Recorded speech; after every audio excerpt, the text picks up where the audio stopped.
அவர் உங்களை எப்படி நினைக்கிறார்?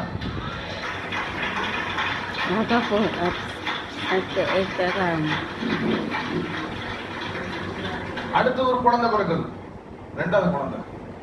அந்த மறுபடியும் அவள் கர்ப்பவதியாகி ஒரு குமாரனை பெற்று, நான் அற்பமாய் எண்ணப்பட்டதை கர்த்தர் கேட்டது. நீ யார் அற்பமா? உன்னை யார் அற்பமா எண்ணினா? இந்த பக்கத்து வீட்டுக்காரங்க, இந்த எதிர்த்த வீட்டுக்காரங்க.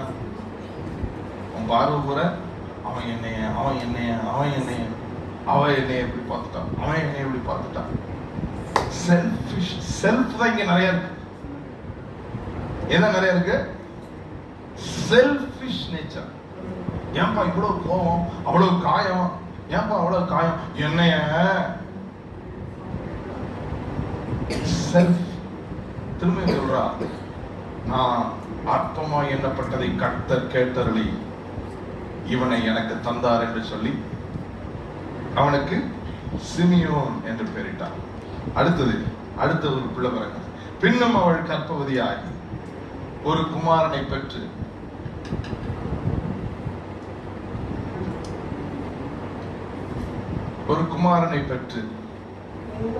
என் புருஷனுக்கு 3 குமாரரை பெற்றபடியா அவர் இப்பொழுது என்னோடு சேர்ந்திருப்பா என்று சொல்லி அவனுக்கு இப்போ யார் தாங்க முக்கியமா இருக்கா? என்னோடு சேர்ந்திருப்பா, நான் என்னைய நேசிப்பா, என்னைய என்னைய என்னைய. இவனுக்கு என்ன பேரு? Somewhere around this selfish woman somehow realized, எப்படியோ இவள் புரிந்து கொண்டால், ஒரு இடத்துல நம்மளை விட்டுருவோம், அவங்களை விட்டுருவோம், நம்மளையும் நினைச்சு ஒருத்தர் பிள்ளைய கொடுத்தாரு, அவரை நினைப்போம்னு சொல்லி அவரை நினைச்சிட்டான். இது எங்கே நடக்கிறது என்றால் 4வது கன்செப்ஷன். 4வது முறை இவள் கர்ப்பவதியாகி ஒரு குமாரனை, மறுபடியும் அவர் கர்ப்பவதியாகி ஒரு குமாரனை பெற்று இப்பொழுது கர்த்தரை துதிப்பேன் என்று சொல்லி அவனுக்கு யூதா என்று பெயரிட்டான். அவன் somewhere around she had a mind renewal, repentance. தன்னை பார்த்து சுயநலமாய் வாழ்ந்த லேயால் எங்கேயோ ஏதோ நடந்து இப்போ அவரை பார்க்க ஆரம்பித்துட்டான். பிள்ளைகள் கர்த்தரால் வரும் சுதந்திரம், கர்ப்பத்தின் கனி கர்த்தருடைய ஈவு, கர்த்தர் எனக்கு தந்த பிள்ளைய கர்த்தரை நேசித்தபடினாலே எனக்கு தந்திருக்கிறார், அதனால கர்த்தரை நான் துதிப்பேன் என்று செல்ஃப்லெஸ்ஸா மாறிட்டான். ஆமென் சொல்லுங்களேன்.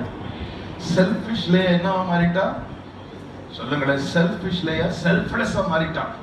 நான் உங்களுக்கு ஒன்றை சொல்லுகிறேன், எஸ்பெஷலி கேரிங் மதர்ஸ், குழந்தையை சுமந்து கொண்டிருக்கிற தாய்மாருக்கு சொல்லுகிறேன், உங்கள் நினைவுகள் உங்கள் பிள்ளையை பாதிக்கும். ஆமென். யாக்கோபு ஆடு பொழிகிற இடத்துல மரக்கோப்புகளை உரித்து வைத்தான். எதற்காக? பெற்றெடுக்கப்பட வேண்டிய எல்லா ஆட்டுக்குட்டிகளும் வரி உள்ளதாக இருக்க வேண்டும் என்று. இந்த ஆடு பொழியும் போதே அதை பார்த்துக்கிட்டே பெற்றெடுத்துருச்சுன்னா ஈனப்படுகிற ஒவ்வொரு குட்டியும் வரி உள்ளதா இருக்கணும். நான் சொல்ல, நீங்க எதை பார்க்கிறீர்கள், எதை யோசிக்கிறீர்கள் என்பதுதான் உங்கள் பிள்ளைகளுடைய நினைவாக மாறப்போகிறது. 3 பிள்ளைகளை என்னைய அற்பமா நினைச்சிட்டாங்க, என்னை சிரமப்படுத்திட்டாங்க, என்னைய இனிமைய புருஷன் என்னைய நினைச்சு 3 பிள்ளைகளை பெற்றெடுத்த லேயா 4வது பிள்ளையை பெற்றெடுக்கும் பொழுது நான் கர்த்தரை துதிப்பேன் என்று செல்ஃப்லெஸ்ஸா துதிச்சா. பிறந்தவன் செல்ஃப்லெஸ்ஸா பிறந்துட்டான், சுயநலமே இல்லாதவனாக பிறந்து விட்டான். அவன் தான் யூதா. கைதட்டி தேவனை மகிமைப்படுத்துங்க. Judah was a selfless fellow. அவன் சுயநலமே இல்லாமல் பிறந்து விட்டான். எப்படி பிரதர் சொல்றீங்க? எங்கே பார்த்தீங்க? யோசேப்பு வளர்ந்து அவன் ஒரு சொப்பனம் கண்டு அந்த சொப்பனத்தை சகோதரரிடத்துல சொல்லி, அந்த சொப்பனத்தை கேட்ட சகோதரர்கள் யோசேப்பை பார்த்து பொறாமைப்பட்டு யோசேப்பை குழியிலே போட்டு, அந்த தண்ணீர் இல்லாத குழியிலே யோசேப்பு சாக வேண்டும் என்று நினைத்துக் கொண்டிருக்கும் பொழுது, ஆதியாகமத்தின் புஸ்தகத்துல 37வது அதிகாரத்துல நீங்கள் கவனித்து பார்த்தால் 26வது வசனம், அப்பொழுது யூதா தன் சகோதரரை நோக்கி, நாம் நம்முடைய சகோதரனை கொன்று அவன் இரத்தத்தை மறைப்பதினால் லாபம் என்ன? அவனை இந்த இஸ்மவேலுக்கு விற்று போடுவோம், வாருங்கள், நமது கை அவன் மேல் படாதிருப்பதாக, அவன் நம்முடைய சகோதரனும் நம்முடைய மாம்சமுமாய் இருக்கிறானே என்றார். அவன் சகோதரர் அவன் சொல்லுக்கு இணங்கினார்கள்.